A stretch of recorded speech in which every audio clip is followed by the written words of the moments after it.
Yeah, we're actually gonna start doing some stats today, but when I say start doing some stats, it doesn't mean we're doing math. So we're like doing, well, which sections are we doing today? Didn't even look. 1.1 is an intro to stats.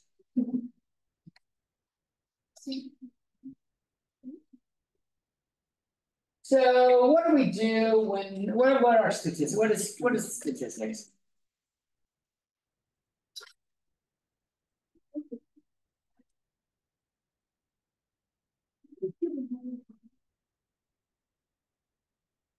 Statistics are collected from data.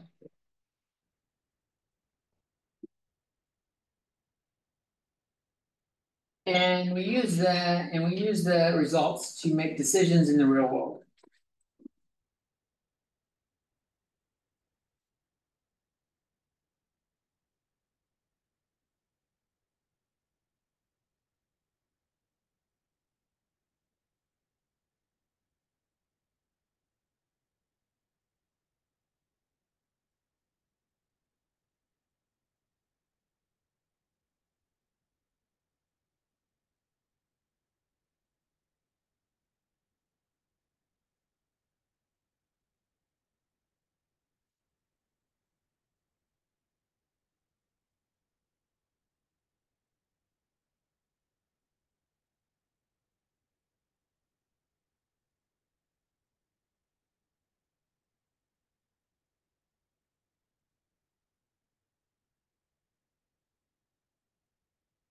This data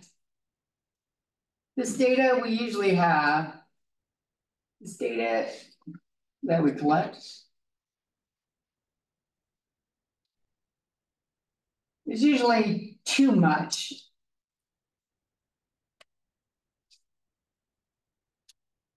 To make a decision with as is.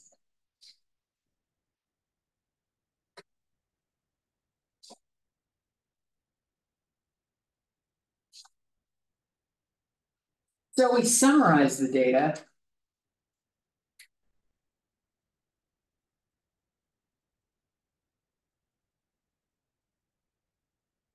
down to just a couple numbers.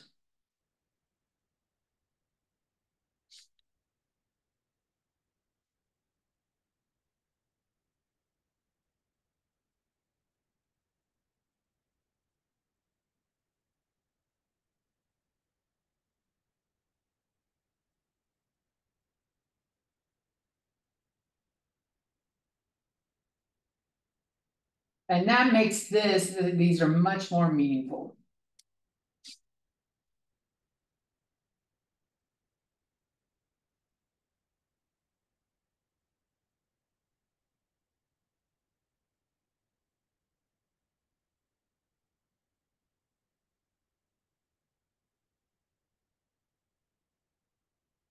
Does that make sense? You like ask like 200 people and trying to get information, and having 200 people's information, even if it's something as simple as like, what's your favorite soft drink? Pepsi, Cola, Dr. Pepper, and everyone answers their fucking answer. Having a list of 200 responses is not helpful as it is. We're not looking to see if Alfredo likes Pepsi and Marcus likes Coke. We're looking to see like what percentage like Pepsi or something like that. So we break it down to a smaller number, and that's what statistics are.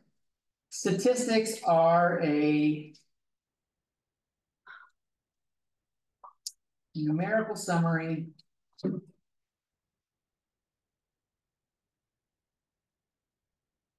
the data regarding a population.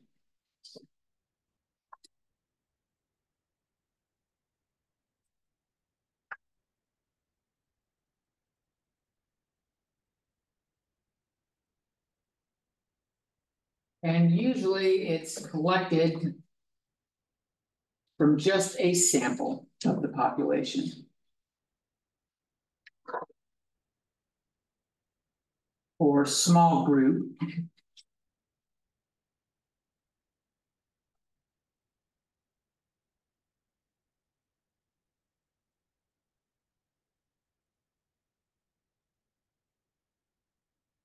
Not usually, always. It's always just statistics are just from a small group of the population.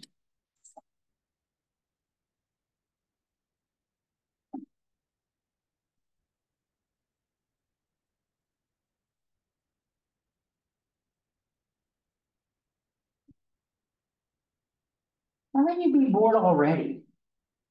I just started. Don't answer that. Raise your hand like you want to answer that fucking question.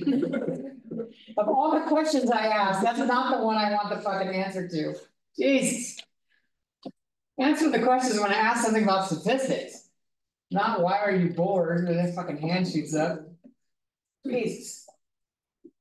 All right, so like, if the summary is about the entire population,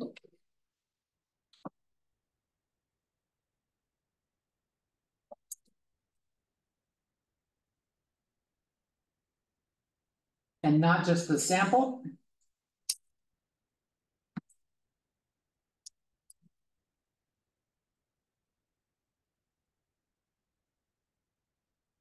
it's called a parameter.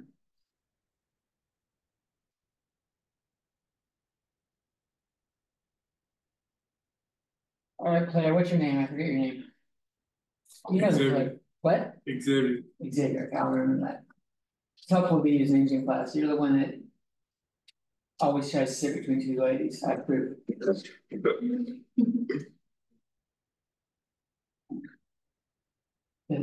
One's his cousin. True. I'm the cousin. But that doesn't mean anything in everywhere. Oh, yeah. Oh, for us. Not that I'm implying anything here. No, we're Mexican. We don't do that. That's true. I don't think that happens in that like culture. It's like a redneck Southern U.S. culture that's like, yeah, sleeping with my cousins, okay? They're not my direct blood.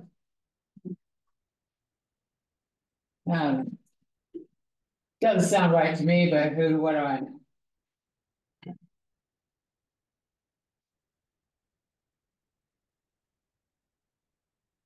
All right, so what kinds of data do we have? We're going to talk about that on the next page.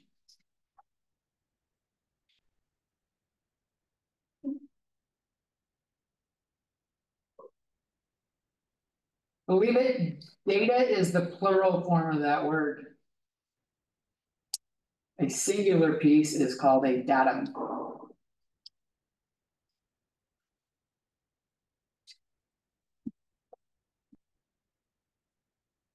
There's your fun, useless Jeopardy question. I'm sure you want me to elevate the screen. Are you already at the bottom? Yeah. You write fast. Good to know. So if you're late, I don't need to wait for you. No, don't worry about it. Well, I waited till like 5 minutes after class started, and I'm like, I can't wait. Okay. I did wait for you for a little bit. Okay.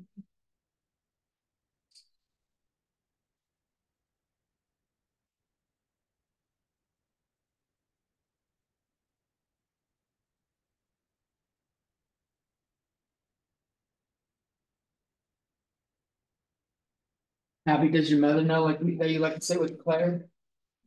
I guess I shouldn't say that since one is your cousin. I keep forgetting that. Yeah, it's a little weird. It is a little weird. I apologize for that. It's easy to forget. It's not my cousin, so you know what I mean? It's easy to forget. I'm sorry. It's called, do we look alike? Yeah. The cheeks a little bit. I don't know. Cousins generally don't look that much alike.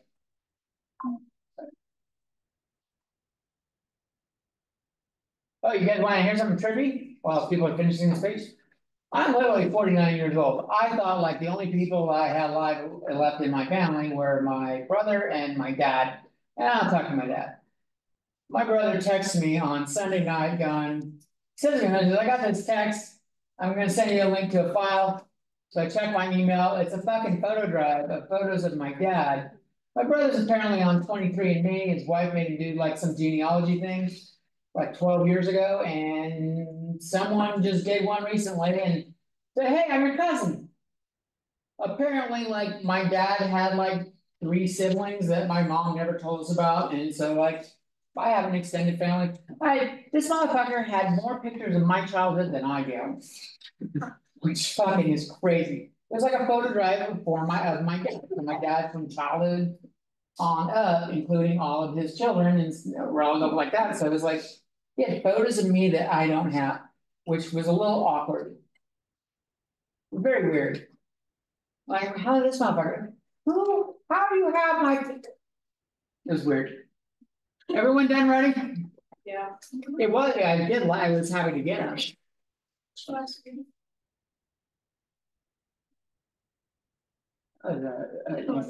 Forceful sneeze. All right, so we have 2 types of data.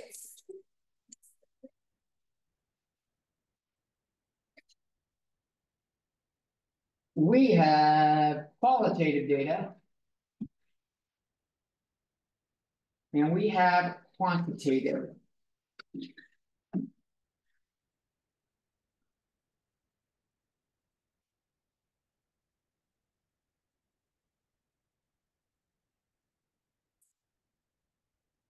The word qualitative sound like? Sounds like quality, right? So this is like characteristic or trait, something like that. A quality.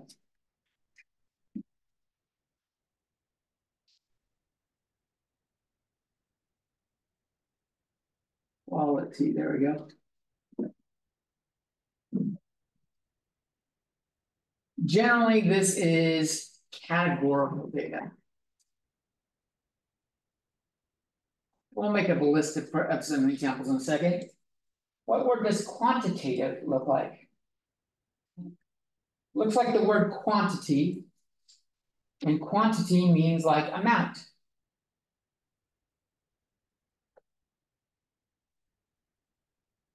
Which means quantitative data is numerical data. And it must be numerical data.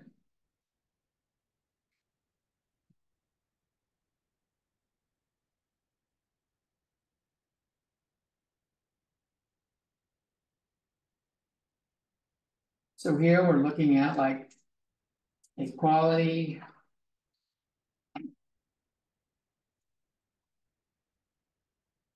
And attribute.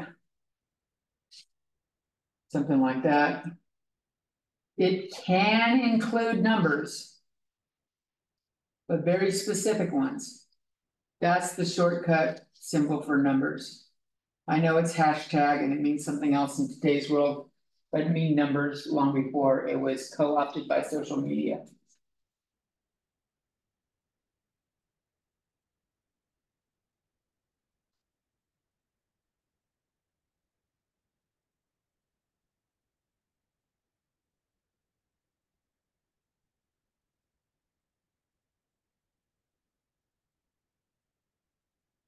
So this must be numbers over here, but not just any numbers will work.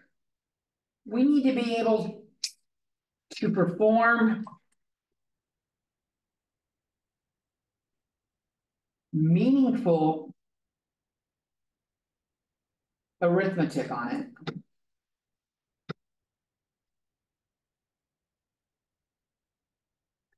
Like if we add or subtract or divide, it's gotta have some meaning. For example, if I add 2 phone numbers together, does that mean anything? No, that doesn't make any sense. So phone numbers are numbers, but they're not like numerical data. In fact, phone numbers would go in the column on the left because no one else has that number.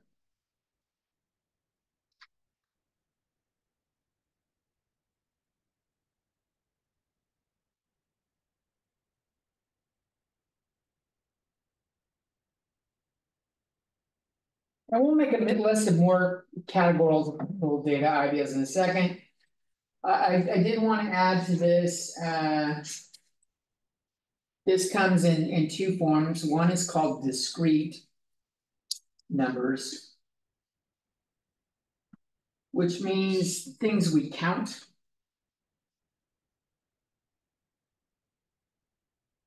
Or can count. Sometimes you may not want to, but you can. And then we have continuous data or continuous numbers.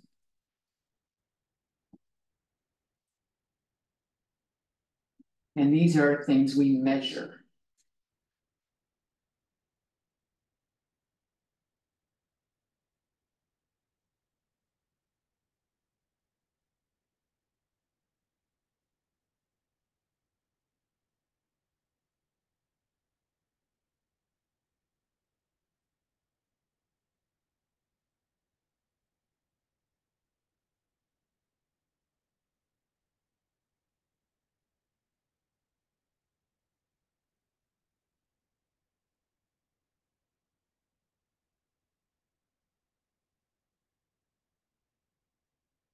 So things in this left column that are categorical, we could do things like hair color, eye color,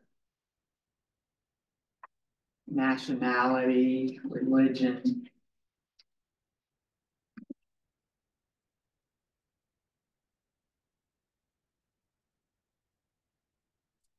What are other words you could use to describe a person that may not? Yeah. Ethnicity. I guess that's kind of what I was going for, nationality, but I guess that's not the same thing.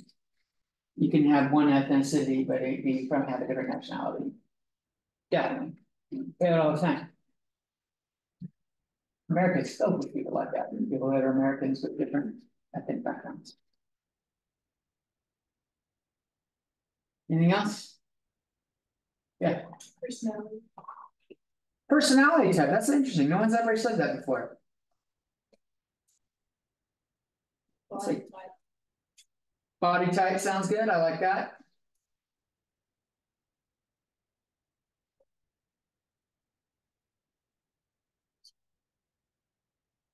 Any of them that may be number related, besides phone number?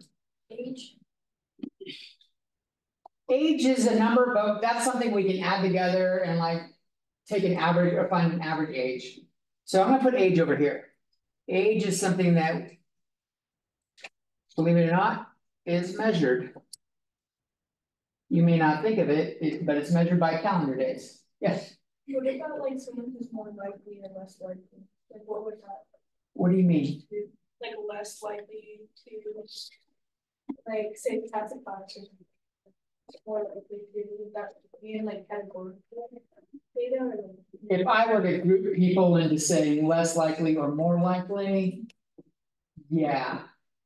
That seems like a weird thing to group people by. Like, how do I go through the people and go? based on something else. Right, how do you, that seems like something we would make a decision on based on other criteria. Because there's no way of even looking at even your transcripts or anything like that and going with you're less likely or more likely. There's just too many factors in play. But if we wanted to, we could make a category for it. In the interest of not having to make this category later on, I'm going to write it down. In case you guys want to do something like that. I'm not going to go through and pick students that I think that are less or more likely to pass. That's some bullshit. This sounds like a trap. Well, it could be something like more likely to get in a car wreck or something, you know, I guess. Like I think. But again, it's I think usually statistically- based on other things. Yeah. Like insurance companies do this all the time. Yeah. Who's more likely to get in a car wreck? We charge you more. Men. Men of a certain age group are the most likely. Girls are. Oh. No, it's high school boys are most likely I feel to, like girls but are- that's what they go off, the insurance companies base that off of for age groups. They're both higher than every other category, but in the teenage category, I think men defeat women. What? So how do they know that though? You gotta base it on other information, yeah. Who's more likely to run over a curb? But I was just gonna talk about like, there's like, compromise, like they're more. Health basis or health standards, okay, that's a good category. That's a generic one for it. There are other ones that are number based for you. Presumably, everyone in this room has one besides the phone number. Social security number. This is one that. Adding together social security numbers doesn't make sense. I can't like find the average social security number and have it be meaningful. So would qualitative be just specific to a person? I guess, Both of them should be specific to an individual. Age is specific to you, your age is your age and your age alone. right, There might be other people that share it, like the same thing with hair color. but then wouldn't quantitative be a general group? Is that the difference? I guess. Well, specific person. even with that, like age is a general group, age, quantitative needs to be a number. And it needs to be something like where we can like find the average age of everybody in here, or average income of everyone in here. And so like adding and dividing means something rather than like adding phone numbers together, social security numbers together. It doesn't produce someone else's phone number or social. It will produce a new number, but it won't have any relation to anyone in the class. Whereas if we do it with the age, I can add up all the ages in here, divide by the total number of people, and it gives us an average age, which describes the people in the room better. But like, we can't get an average phone number. Right. Does that make sense? Yeah. So social security number is a good one. I'm sure there's another like numerical one. Do I have one right now? Every once in a while I write it down. Wait, can you please explain that to me directly? Yes, you want eye contact, okay, so. Qualitative data is just like a category. If you're going on eye contact, you can't look away, Okay, sorry. right? Also, I It's like make eye contact, but you look away. So wait, a quality, which is the one. Qualitative, the one on the left, Quantitative is like Qualitative. asking someone. it's things that you would use to describe someone that don't need to be number related. Yeah, we're not- So like black hair, Hair color is Okay. perfectly fine, okay. that is And a then quality, but qualitative, quantitative is something, a numerical about you. That we can be used in math, like your age. I can But- add up everyone's age. so wait, there's. Okay, I'm not done, I'm sorry. you sure? Quantitative and qualitative, right? Quantitative and qualitative, yes. Quantitative is the one that you could use to measure. Yes, quantitative looks, it's a big word, I get it. But it looks like the word quantity, So it's like. and I mean, quantity means amount. Okay, so quantitative, black hair. right? No, quantitative is numbers. Numbers. So how many of you guys are a size 6? Is that one? That would be, I would say, qualitative. I don't know how sizing works, like some things is inches, so doing math works. But like women have all sorts of weird shit, Wait, like shoe size. so wait, what was an example for quantitative? For quantitative. Age, Wait, so quantitative is like a group thing, like where you can Wait, but I thought you said a group. let me give you more quantitative things. I'm trying to figure Holy shit, I don't know how to do this one. It must be- Black hair color can be a qualitative. In the qualitative section, but the number of hair follicle on one's head can be on the quantitative. Yes, Okay, there we go. number of hairs, I'm gonna say hairs rather than hair follicles. More because I don't know if I'll spell follicles correct and hairs is sufficient enough. So wait, Because it's something I can count. okay, age is measured number, so that's quantitative?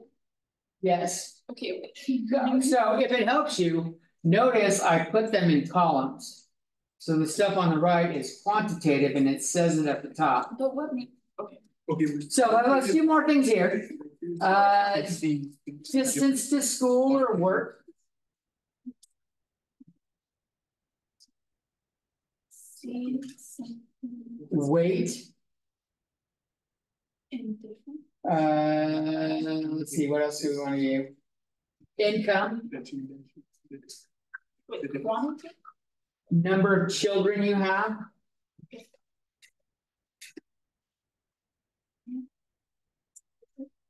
It's okay, so let's do this. If you have a number that's related to you and adding one to it means something. It's gonna be quantitative. Your age, if we add one to it, it means you got a year older. If it's the number of children you have, you add a one to it, you've got more mouths to feed. If you add one to your income, you've made a whole extra $1. That's quantitative? That's quantitative. Okay. Quantitative. Okay. Can't even say the word I'm spelling. Okay. I'm just gonna do my research. It'll take some practice, you'll get used to the word. These are things that we measure, things related to like age and stuff like that. Things are measured in time count, distance, any form of distance, any form of weight. This is measured with a clock. And this one, I guess we could say ruler or something like that, the bigger scale, speedometer, odometer. Weight is like a scale, something like that, things that you can, there's some way of measuring it, and like having parts. Make sense? Those are measurable things, but also the countable ones. Like the number of hairs on your head. So this kind of stuff is under, and that includes this. These are continuous. Because they're, well. You put income and children up here. Oh, silly. You guys figured it out? Yeah. So a qualitative is like an eyeball, right? Like. No, wait. No, I'm serious. Okay, so something you can't measure. So it would be like how many hairs in your head? Well, that's something that you could do. Well, that's still a number that we can count, so that's under discrete. Age is incontinuous. Discrete. No, so quantitative is something you could measure. So like someone's weight. A qualitative. Hold on. Quantitative is about numbers that we do math with. Some of it's just simply adding them, like the number of hairs on your head, number of leaves on a tree. You can do it. Okay. Would you want to do it? Probably not, unless you're some sick bastard. But you could. If someone paid you $500,000 to go count the leaves on the fucking tree, you'd find a fucking way to do it and find a way to do it accurately. I think I know. Probably like pulling the leaves one off at a time until you had it right. Yeah, you could do it as someone if you were motivated enough. That's countable things, and those are called discrete. Countable numbers. So like leaves on a tree, hairs on a head. Okay, I think I know. Sorry, I'm trying to pass this class. I mean, that's fine. I hope everyone is, hopefully.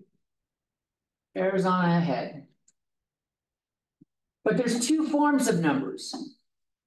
Discrete ones we just count, continuous ones we can measure. And like if you have some way of measuring it, like stopwatch, like it seems weird to measure age by a stopwatch, but I guess you could technically leave a fucking timer going and it would show the number of hours you've been alive kind of thing. We tend to use calendars for that kind of thing, but those are like the two categories. Continue, these are whole numbers.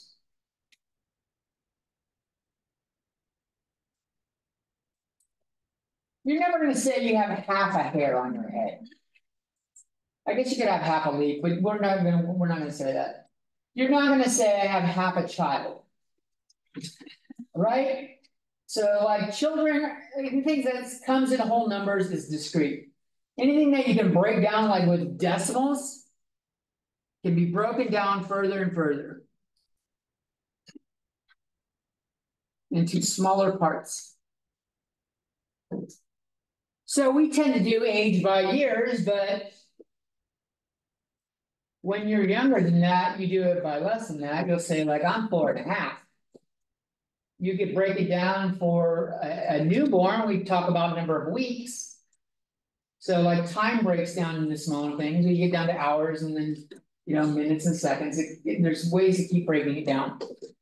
Weight, we have pounds, but then you can have like 0.1 of a pound, we can have decimals of it. The quality ones tend to be things that are just words. Not number words, but like words. Very few of them are number related.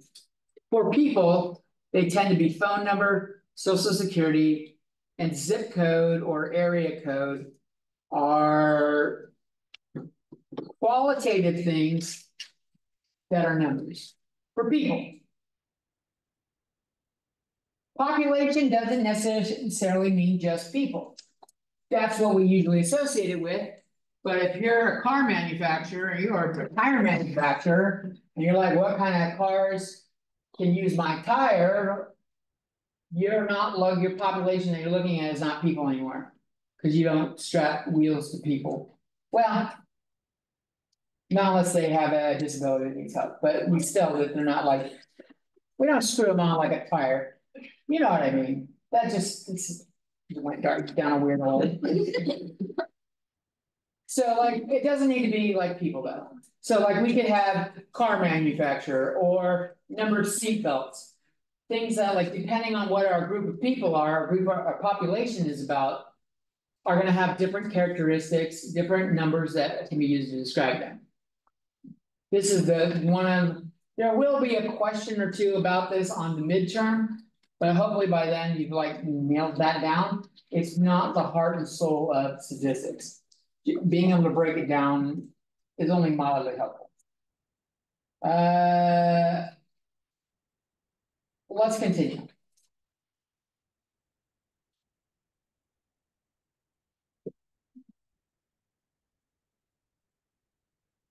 So, this may sound obvious, but if we can collect data for the whole population,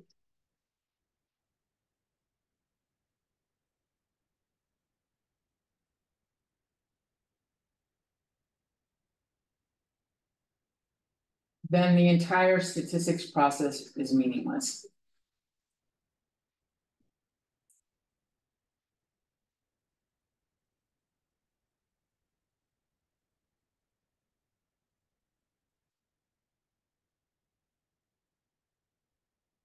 We don't need to use stats anymore. We have all the information we need.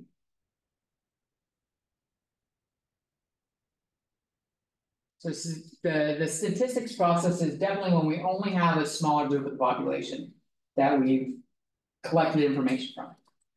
The reason why is we use statistics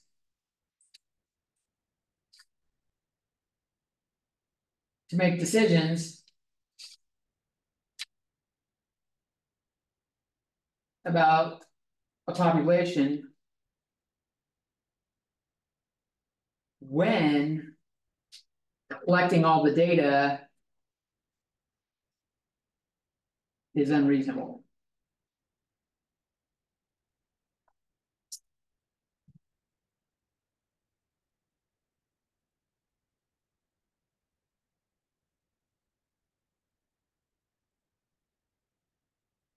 They do the census every 10 years.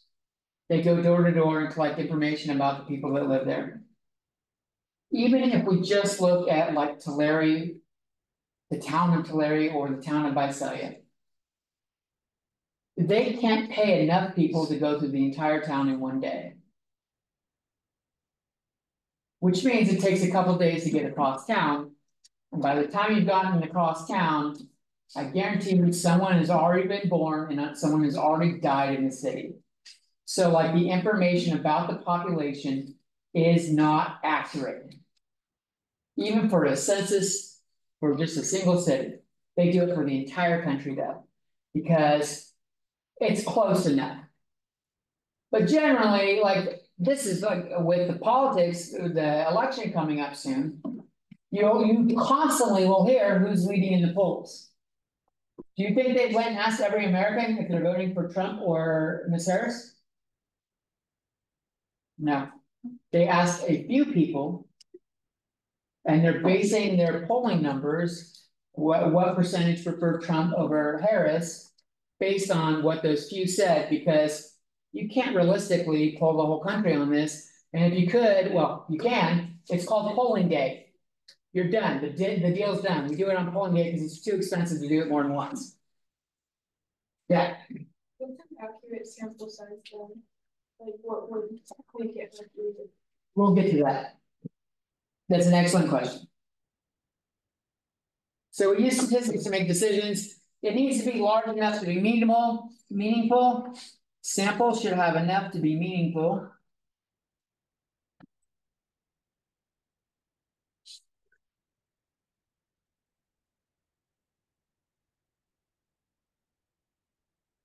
Results. But not so much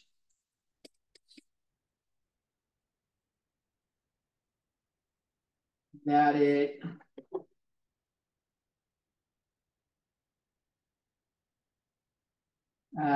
overdoes it. And I'm not ready to tell you or describe overdoes it, what it means to you. When we get there, you can have too many.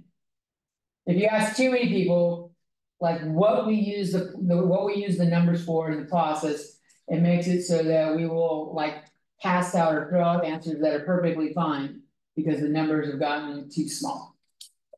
You'll see, but we're not there yet. So we get a sample of people, and then we use that data. So we turn the data into a numerical summary.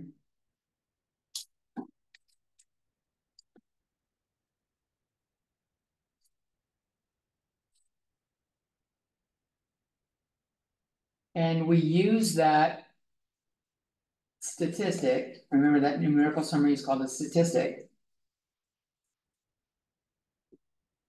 to infer or come to a conclusion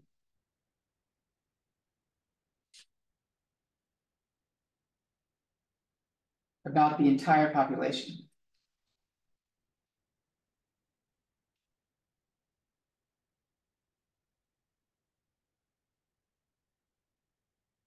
That's what they're doing with all the polls that you see.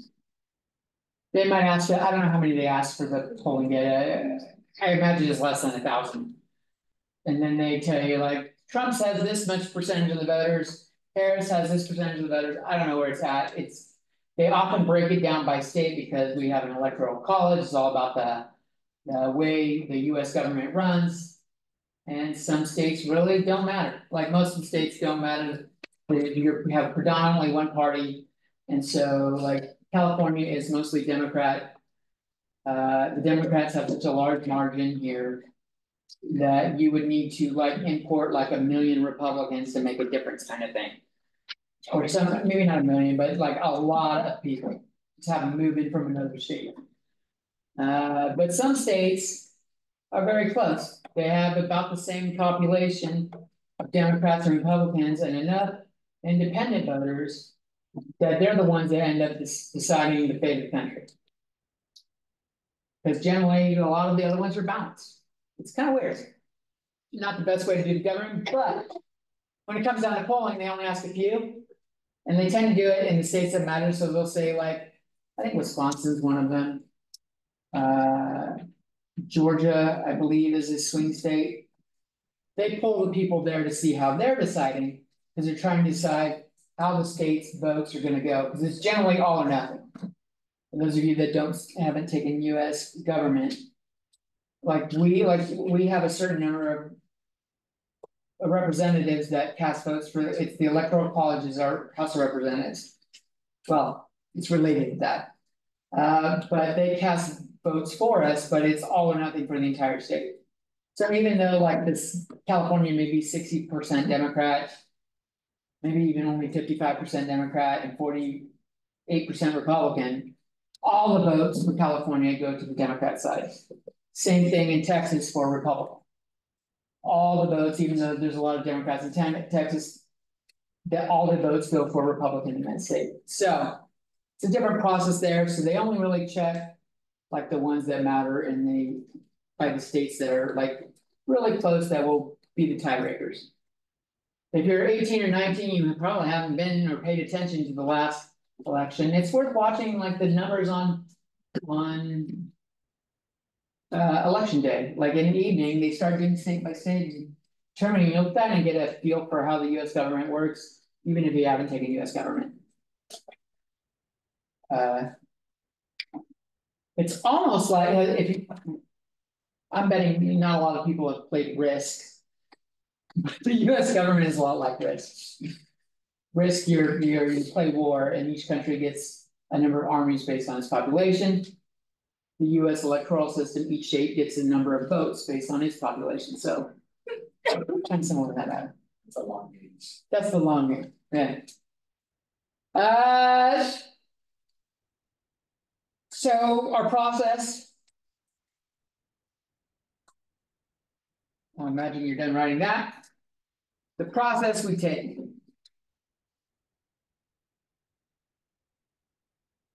And it can be about a lot of shit.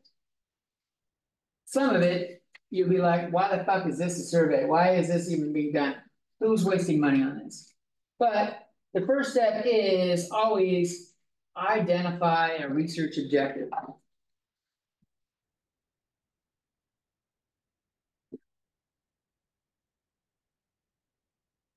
And its associated population.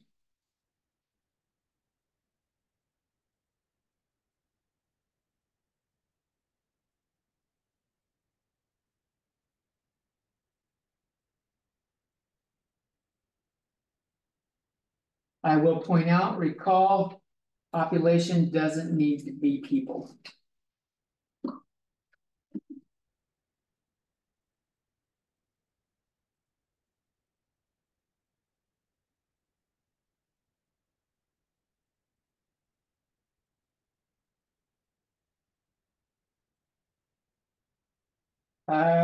Basically, the population is a group of things with similar traits, with something in common.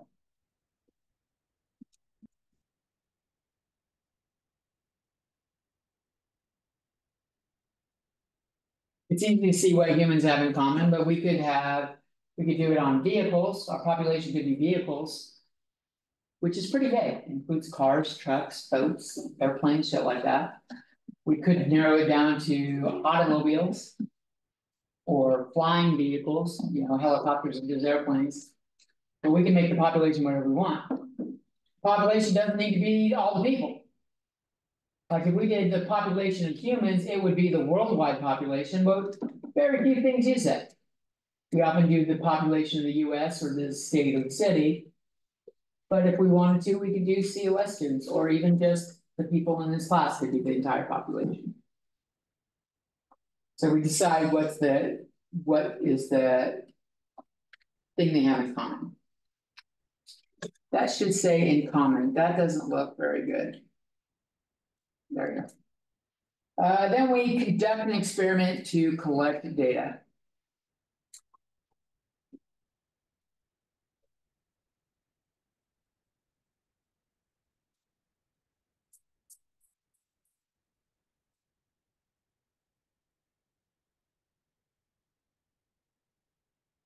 That's kind of like what we're talking about in chapter 1. How do we do this?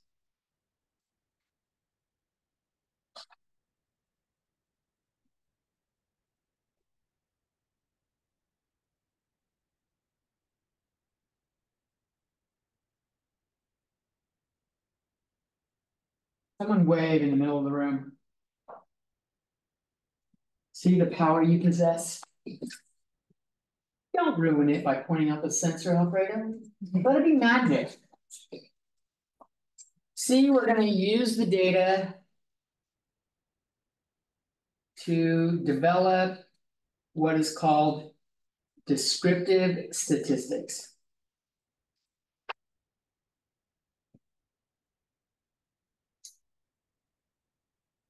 They're descriptive because they describe the sample that we just did.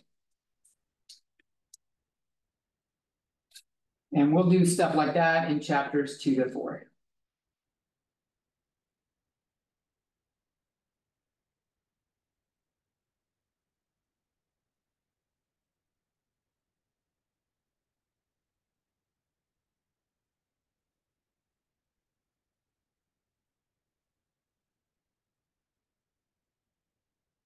Then once we have our data, we do something. I said infer earlier. The big form of that word is inference. Perform inference. So this is effectively deduce or make a decision, make a conclusion.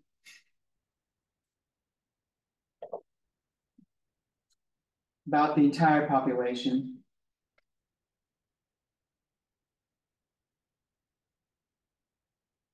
Based on the sample data.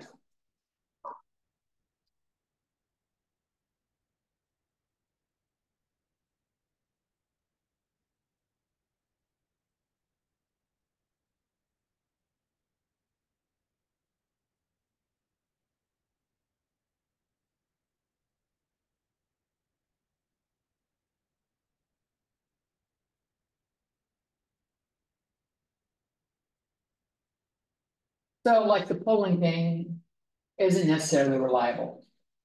People's decisions change from time to time, and you can just ask the wrong group of people that do not represent the population as a whole.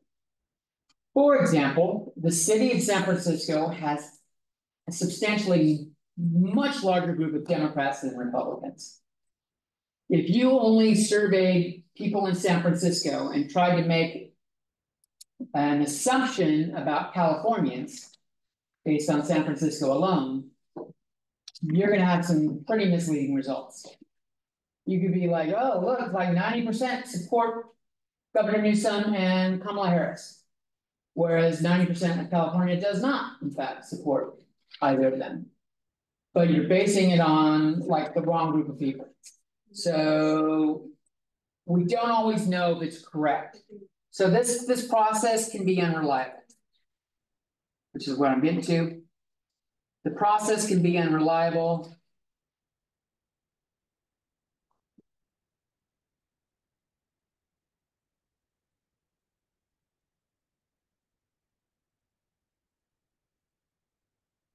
And in chapters 5 through 8, we look at stuff to help with reliability.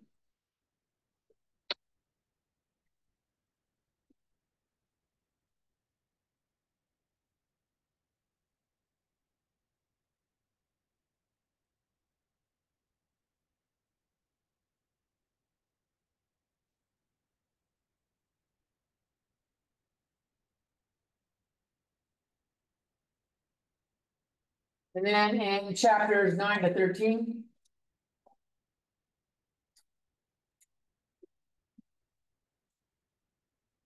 we look at techniques.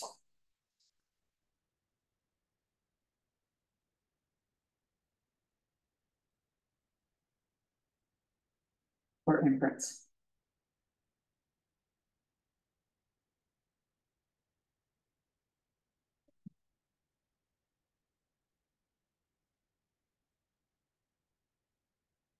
Let me give an example that isn't politically related is helpful. During the pandemic, everyone had to take online classes that wanted to attend college. And when we came back from the pandemic, it was like Pandora's box. Many people liked it. We had students that, for the first time ever, were able to attend college because they either couldn't make it to school, they had families they had to care for, so they couldn't be away from their families for an extended amount of time. It was too far, they didn't have a vehicle, whatever the case may be, people were able to attend college for the first time. And then when we return to post-pandemic. The administration of the college wanted to get rid of as many online classes as possible. And use like have face-to-face. I don't know, maybe they think teachers aren't doing their job if it's an online class, or. Maybe they think I don't know what the motivation is. But there was a huge like debate between like the teachers and the administration on how many online classes to offer. We still have that debate. And like, we base it on data, like how many students are enrolled in online classes, how many extra slots there are on the wait list, how many people are on the wait list, stuff like that. We try to make this decision based on that kind of data, but that's only representing when we do it, it's only a single semester. So it doesn't represent all time at COS. We can only look at a single point to try to predict what we can do for all the time. That's the process of statistics. Let's take like a, I don't know, 10-minute break. You get a break here.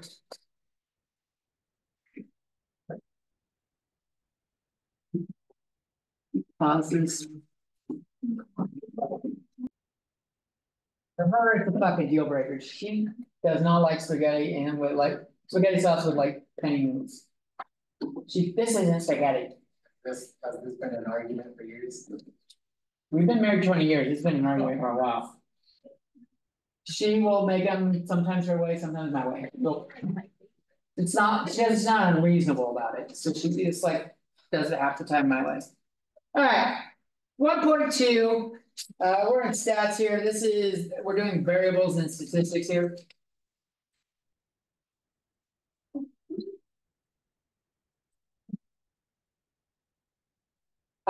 So we have two types of variables. We have first off, a variable means something that can change.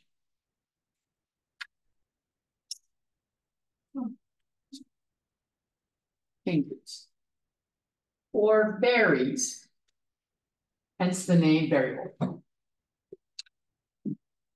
Now, you might be familiar with the word because it's used a lot in algebra, but there's other uses for the word. Not everything's a number. So we have two types. One is called an explanatory variable.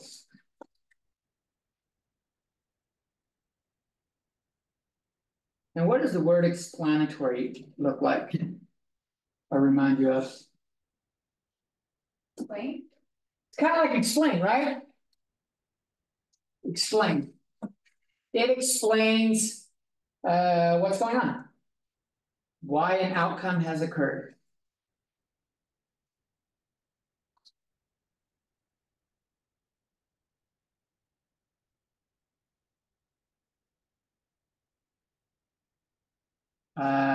Is there 2 R's in occurred or 1 R? That still looks wrong. You know, I used to be better at spelling. I fucking got worse at spelling. That doesn't make any sense. It looks wrong, but when I look at it with 1 R, it looks wrong too. It's 2 C's, 2 R's. Okay, good. I did it right. Excellent. Thank you. Explains why an outcome has occurred, or what has happened.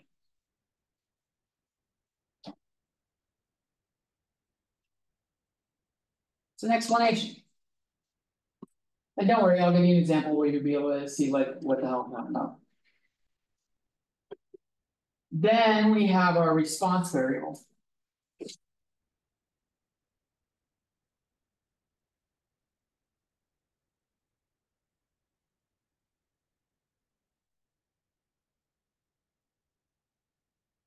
This variable is like what was affected.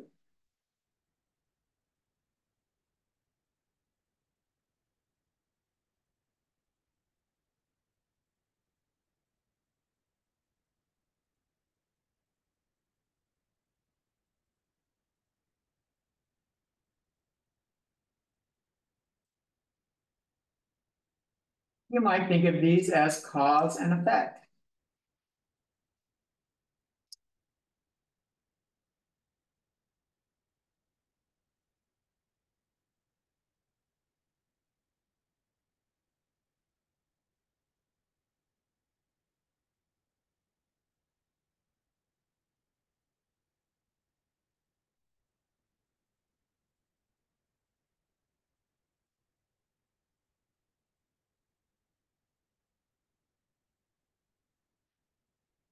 All right, so here's a scenario.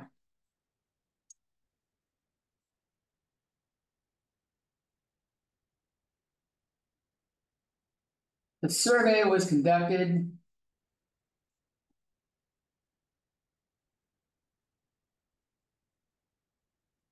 with teenagers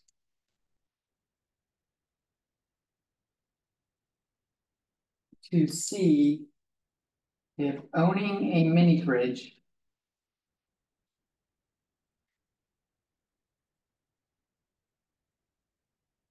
in the bedroom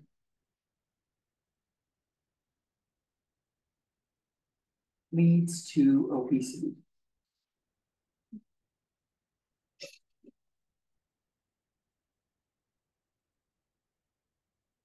Why are you laughing? Obesity is not a laughing matter. It affects a large population of Americans.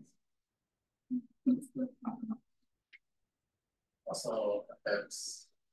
Affects the families, it affects health insurance, it affects a shitload of shit. If all of us heavy people like me were all fucking slender like many of you, health insurance would probably be a lot fucking cheaper.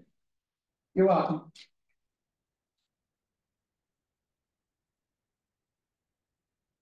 That's fucking twisted, right? So, what would be the explanatory variable here? And what would be the response variable here?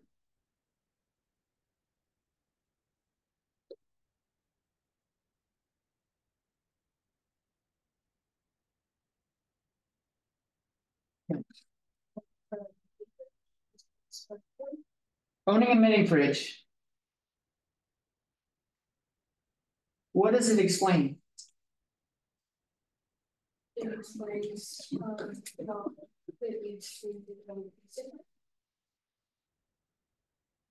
Does it lead to obesity?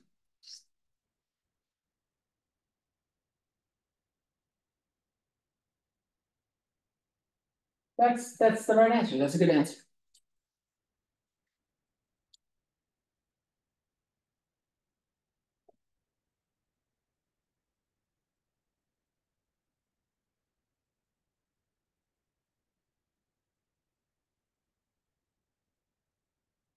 So maybe the response variable is probably something more like obese. Yes or no? Probably the same with the mini fridge. Fridge, yes or no?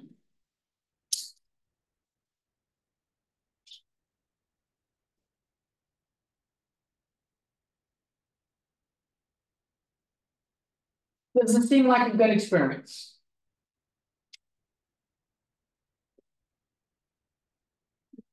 Seems like there's some reasonable things in there. Is there anything that's wrong with it?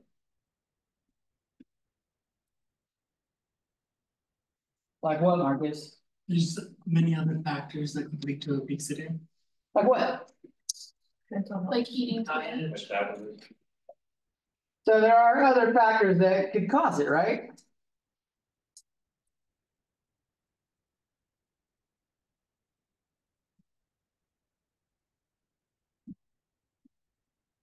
Diet, Health issues. health issues,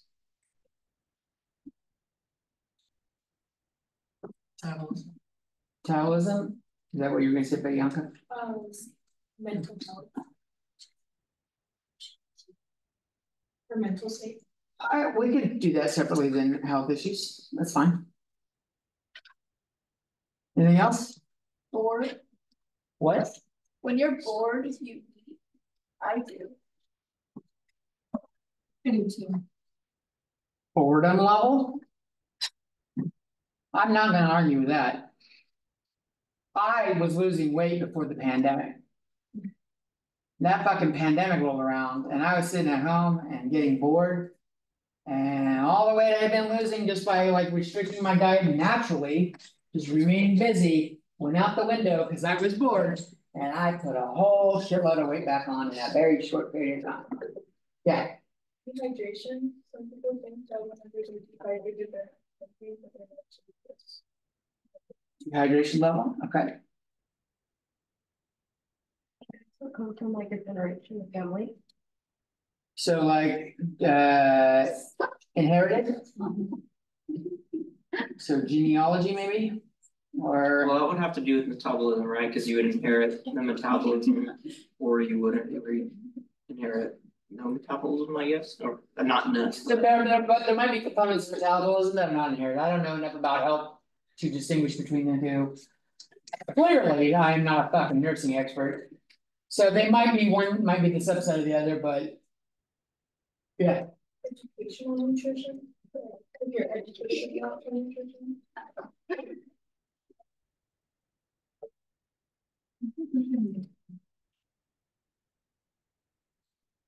nutritional education, probably the better way, right? Better way, right? Yeah. Screen time? No, that is the. Screen time feels like this is a subset of another category that has not been mentioned, oddly enough. When I watch a movie, I feel like I have to have some. Yeah, I'm an iPad kid, so I have to eat and watch them. Yeah. Okay, we will leave screen time as its own. I do get the need to want to snack on something while you're watching something. Screen time isn't just watching shit though, it's playing video games and all sorts of things. So like, but like, you guys are missing a major category here. Exercise? Exercise, right? So. They might have that shit in the room, but if they're out fucking jogging 4 hours a day. It don't matter what the hell they ate. Also depends what they put in these. That's a big one. Wait, what? Contents of the fridge. There's a lot of assumptions being made that it's junk food in there. But what if it's fucking water and fucking bananas and apples and shit? Or not beer. Or not beer. Oh, beer makes you gain weight fast. Yes, It's not.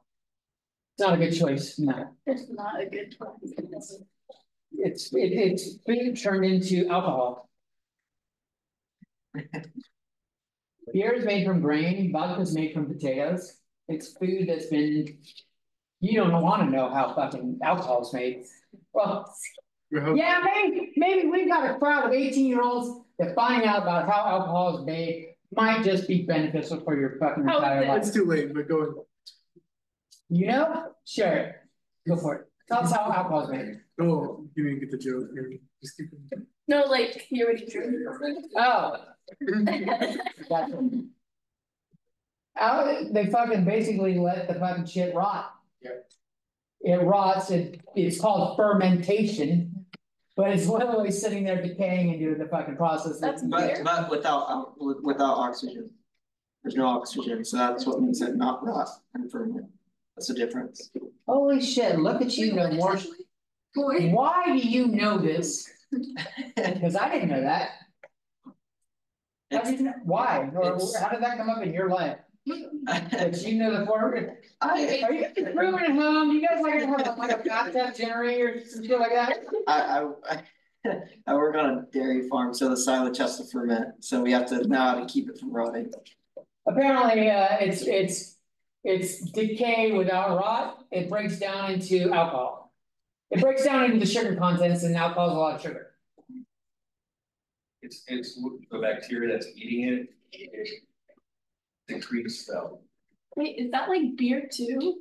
Any alcohol, Any alcohol. Oh, I thought it was only like seltzers or something. like wine. No. They're all made similarly, just different starting sources, Yeah. different processes and techniques, but it's a similar process. Big picture wise. So just think about alcohol being, don't ruin it by saying it's rot, it's not rot because there's no oxygen. The point of it is it's decayed food. That may make it so you go, maybe I don't want to try this. That's good for you. But it's good for you, because at least It's good for you to not try it, is what I mean. It is the even better.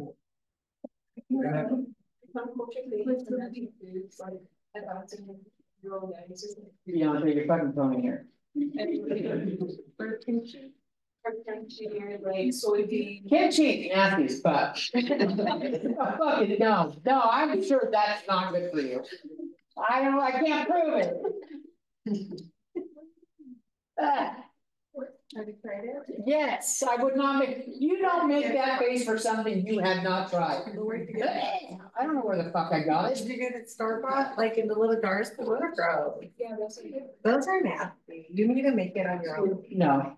Yeah. I don't. Say- There's a lot of things people tell me I need to try, but I don't. I really don't. Should be a mix with other stuff, like, you cheap like that. Oh, that sounds fine. No, It's really good. I hear sushi's fantastic too. Oh, so she's fun. I'm not eating fucking uncooked meat. Yeah. The what? The big rolls. Where they do With crab, shrimp. they do crab instead of fish. Shrimp tempura. I get the tiger They're roll. good. If it's cooked, I'm fine. If it's uncooked, no. It's just the though. I don't care how delicious it is. No, I don't have to try it. My friends will tell me being gay is fantastic. I don't have to try it. It doesn't appeal to me. It doesn't appeal to me. I'm not saying there's anything wrong with being gay. I'm not saying there's anything wrong with you guys loving kimchi. Everyone has their own fucking preferences. Neither of those are on my palate. Fair enough.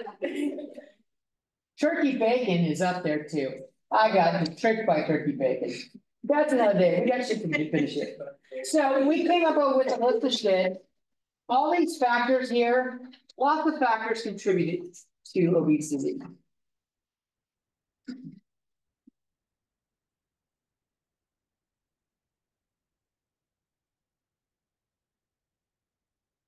When factors are unaccounted for,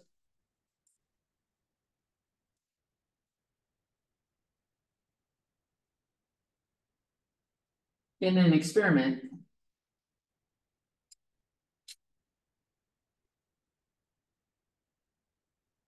they are called lurking variables.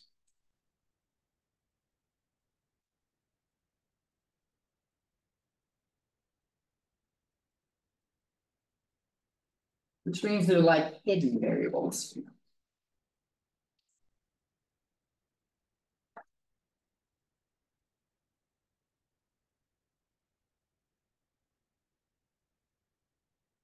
I think I'm gonna do a little disclaimer. My friends did not try to tell me to stop being gay. That's a little weird. It's something you either know you are or you're not. Whether you're attracted to something or not, you just know, you know. You don't need to try it out, find out, you know. That would be peer pressure, that would be an awkward friend group. You know? I even got to be a minister for 2 of them. They had me become their priest for their wedding, it's kind of cool. Alright. So looking very roles, that's what we had. So let's say we included one of these, let's say adapt the scenario to include exercise.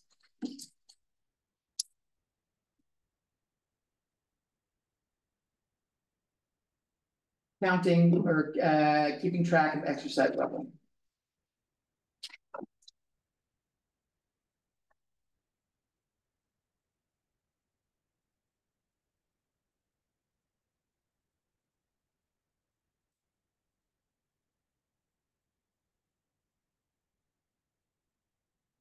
But now we've got 2 explanations.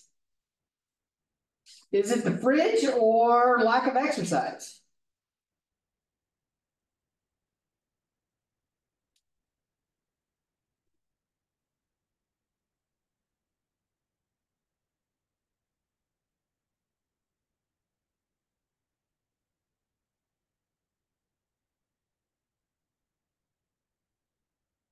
So when we have more than one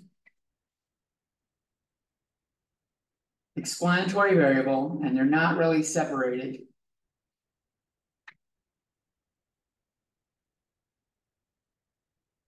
these are called confounding variables.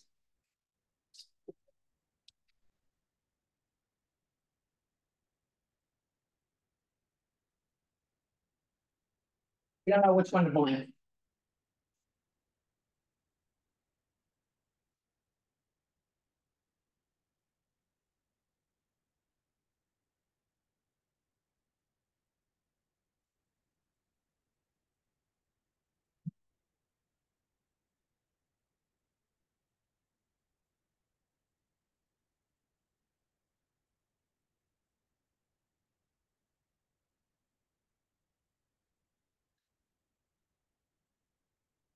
long day.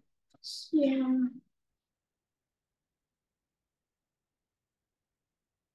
All right, next topic. Types of experiments.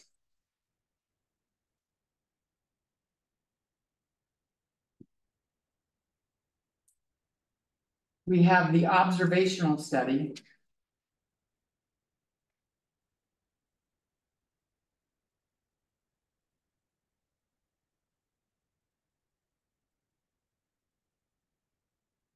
This is where we measure or record the response.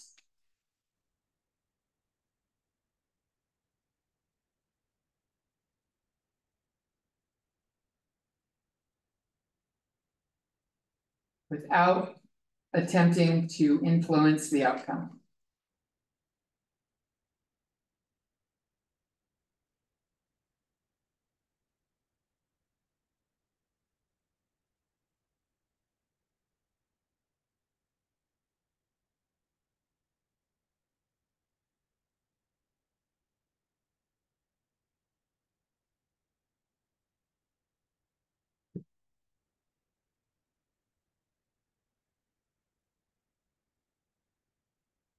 Guaranteed your project is gonna be in this category.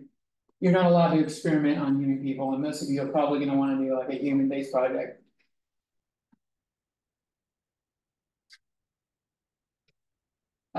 This can. And I realize that you won't know what these mean yet. Can tell us or can show correlation. But not causation. And before I describe the difference between those two, I wanted to do the other study or the other experiment.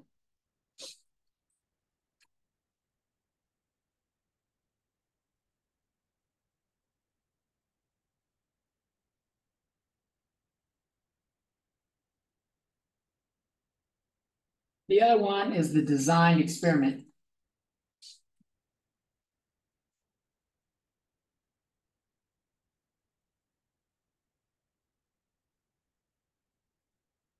Individuals are assigned to groups.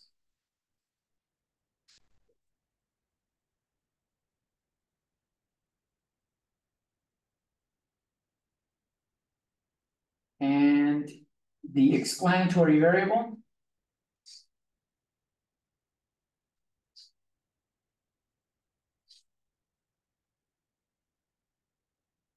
is intentionally changed or controlled.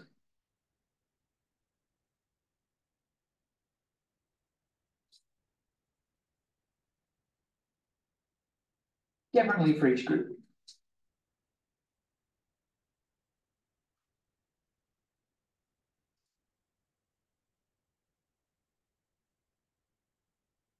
Then the responses are recorded by group.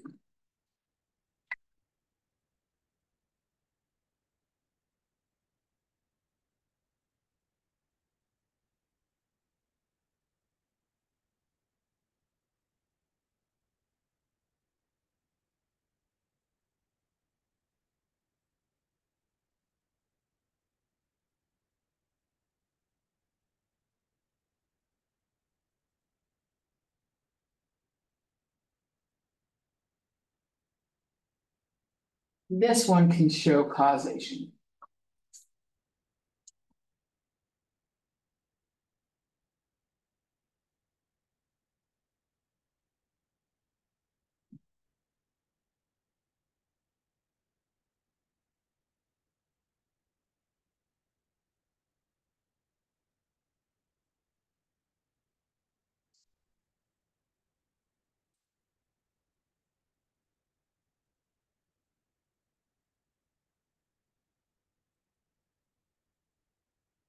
And when everyone said writing, I'll turn the page and I'll give you an example where you will easily, and everyone in this room should be able to tell the difference between correlation and causation when I'm done.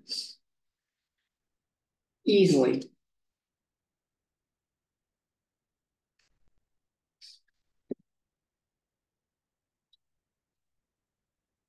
Abby, did you know you're not the only student in here that has a parental figure that has taken my class before. Just the other one's parent didn't really snitch so much. That made me feel fucking hella old. And I haven't been teaching that fucking long. So I guess it could happen to like a fucking 28-year-old teacher too. But having a couple. I guess college is different than high school too. I can have like older college students. So who's the other? So the kid. I'm not gonna tell you. No, say. You put me on blast last class. Your mother asked me to. No, did she actually? That's Well, so she didn't. amazing. She said, say hi. And I know your mother well enough to know what that meant. I hear you threatened her with anthrax. No. What? That's. She said you came home saying, I can give you anthrax or some shit like that. I thought that was hilarious. If you did, it was probably, hopefully, a joke.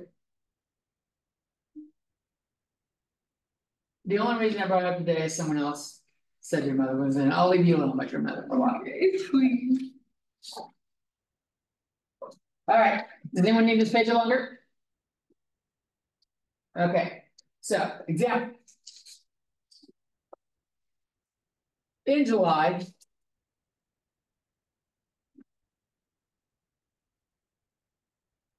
Crime rates go up.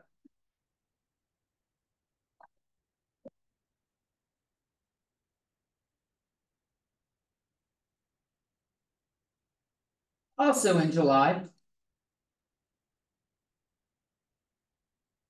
Ice cream sales go up.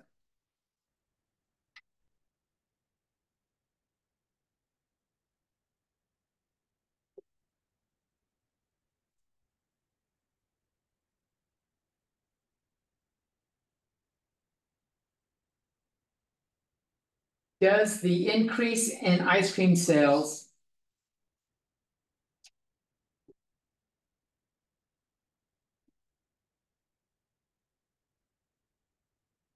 cause an increase in crime?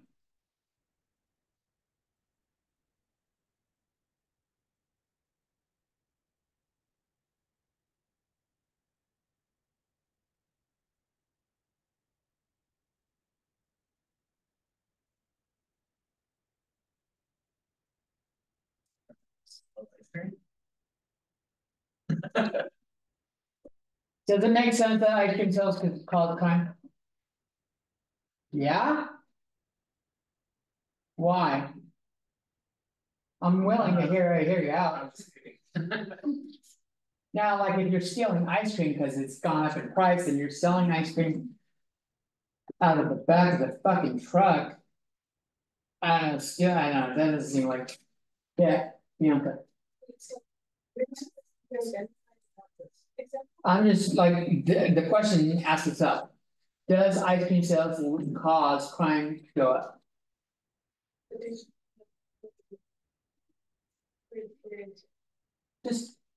Just ignore the previous page, answer the question. Do you think ice cream sales cause crime to go up?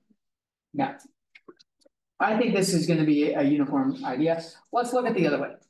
Does the increase in crime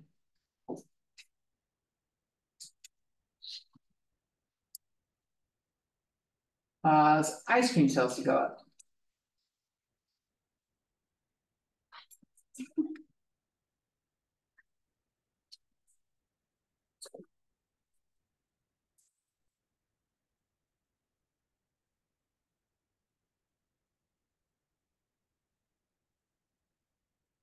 I'm going to go with no. Now, there's a case to be argued where you might have one or two scenarios where there is a relationship between the two. Like, I just scored big, I can afford fucking Ben and Jerry's, where I didn't want to buy Ben and Jerry's before because I was a broke ass motherfucker. But I robbed this house, stole a fucking PlayStation, got all the shit, sold it, got my score on, and I don't want to go buy me some drugs. I wanted to hook up on Ben and Jerry's. This seems implausible, but possible. These two things are correlated.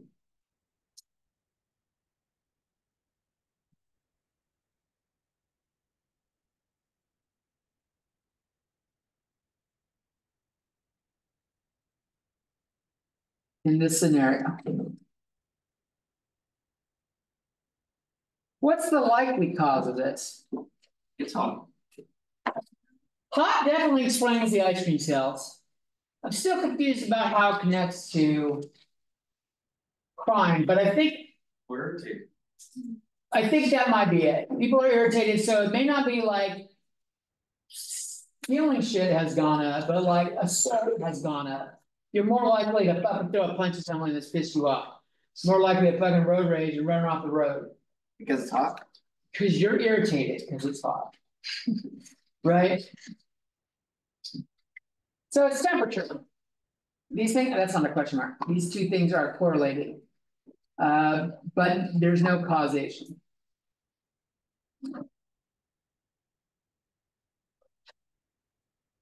Correlation means they go up together or they go down together.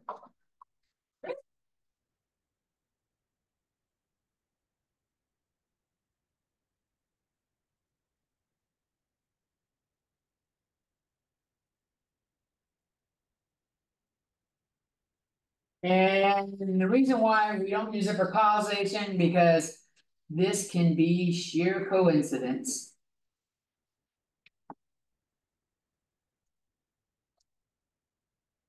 As in the case with these two. There is something that connects them, but it's not one does the other. It just happens to be that time of the year is hot. Here. July isn't hot in other places. Well, it's less hot. Did you know we're closer to the sun in winter than we are in summer? How's that for fucking bacon your noodles? True story. This is the tilt of the earth. The way we're facing in winter, we're facing away. So you get less sunlight as the heat's not as much. And it's not that big of a difference. The distance wise, it's not that much. And in summer, we're closer, we're tipped away, or we're facing in summer, even though we're further away, we get more direct sunshine, which causes the temperature to go up. I don't know what that has to do with this. And then causation, one clearly causes the other. It has it in the word. Causation, one causes the other.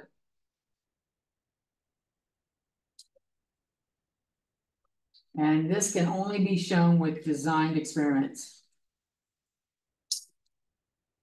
We'll talk more about design experiments on Thursday.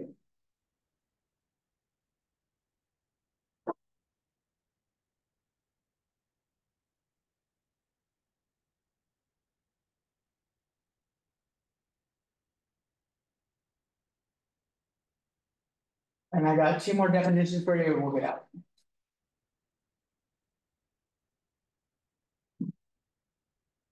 Frame. A frame is a list of individuals in a population.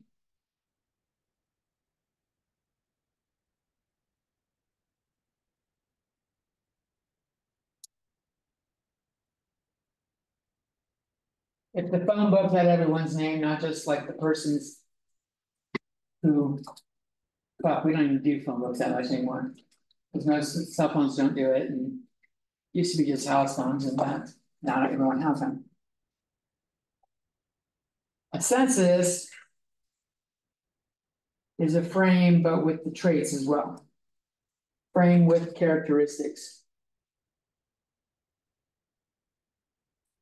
And it's just like the US Census, same spelling. They really don't make phone books anymore. It's too bad, because that's a fun trick to show carrying a phone book in hand. I can do that. I can tear a phone book in hand. Yeah, it's dangerous. I'll see if I have one at home. It's all about the physics.